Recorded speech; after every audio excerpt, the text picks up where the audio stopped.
Good morning. Thank you, Wolfgang, and the rest of the LISD team for inviting me to join this very distinguished panel as a commentator. I am very honored to be able to participate in this event and would like to thank the LISD staff and student associates who coordinate this conference. And having been part of the team years ago, I know it's an enormous amount of work, it's months of preparation, and it is your efforts that make it possible to be here and have these stimulating discussions. So thank you.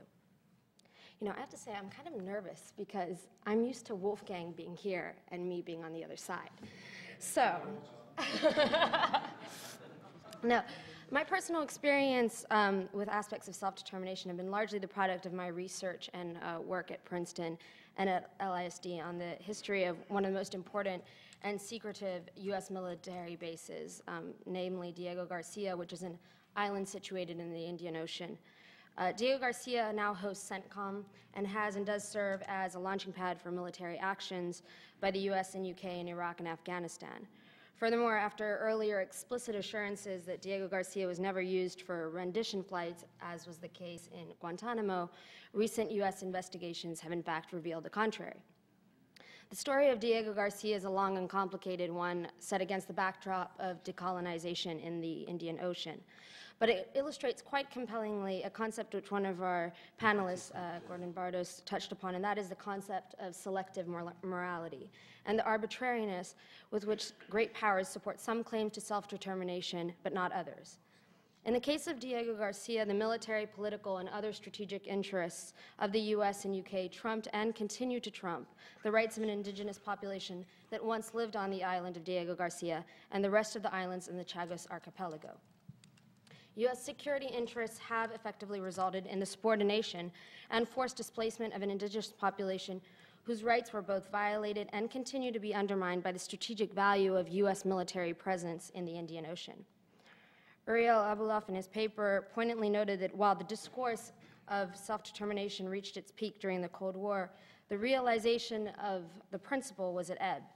And indeed, the events surrounding Diego Garcia are a perfect illustration of this point.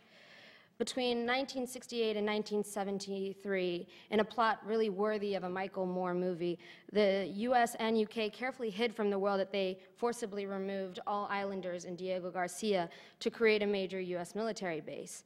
Today, these original 2,000 islanders that were exiled rather brutally and callously and who are left without any form of livelihood, housing, or any significant form of compensation, have grown to approximately a group of 10,000 individuals who consider themselves a people and who have gained recognition as an indigenous people, but have continued to struggle for more than 30 years to assert and exercise their rights to self-determination. They have done this from Mauritius, where many were forcibly displaced, and the UK, where many have migrated after being granted UK citizenship in the last decade in the process of engaging in this struggle. What's interesting about the Chagosian people is that their story can be placed in the context of a global struggle, that is, of small groups of indigenous peoples who, despite their continuous efforts, find themselves unable to assert their rights against powerful governments such as the US and the UK. Despite their small numbers, Chagosians have employed all recourses available to them, political and legal means to assert their identity and exercise their rights as the Chagosians, their right to return to their homeland and reestablish their lives, the right to start economic activities on the island, or to, in one day, establish their own form of self-governance, or, as Prince Hans Adam alluded to in his speech yesterday, a mini-state.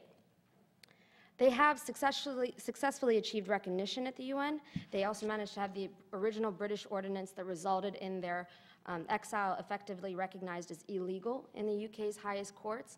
And yet, despite all this, they are left with no tangible and effective means to exercise their rights. In the case of Diego Garcia, the US and UK lease agreement, which effectively makes Diego Garcia a part of the British Indian Ocean Territory, but a de facto US territory, allows the US and UK to deflect responsibility for the forcible displacement of these people and continues to create excuses to prevent this population from returning to the territory that was once their ancestral home. In the end, we are speaking of the Chagosians, who are only about 10,000 people. And in the scheme of things, many might say, who really cares? There are more important cases of self-determination that are worthy of our attention. Others might argue that the right to self-determination requires a minimum threshold to gain legitimacy. But the truth is, we have examples of small peoples, nations. Liechtenstein, which boasts only 25,000 more people than the Chagosians, or Tuvalu, a UN member state, a country of only 13,000, who have their right to self-determination granted to them and respected by these same powerful countries. So the question is, why would the Chagosians' right be any less worthy of recognition? What strikes me after this panel is, where do people such as the Chagosians go from here? The reality is there are about 15 other cases of base displacement, whether it be the US air base in Thule and the Inuits of Greenland, or Vieques, where the US military strategic island concept gave way to the creation of a number of bases that were intentionally established on the political margins of national territory, on lands occupied by ethnic or cultural minorities or disadvantaged populations.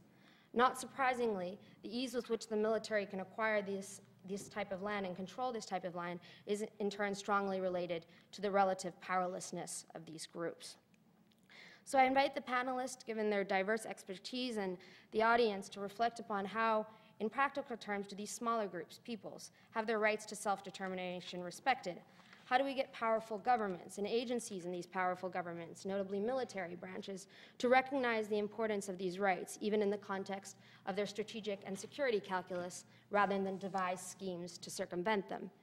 Because if we don't, we are effectively accepting that the right to self-determination is by no means a universal right granted to all citizens of this world, but rather a right circumscribed by powerful countries' interests at any given time.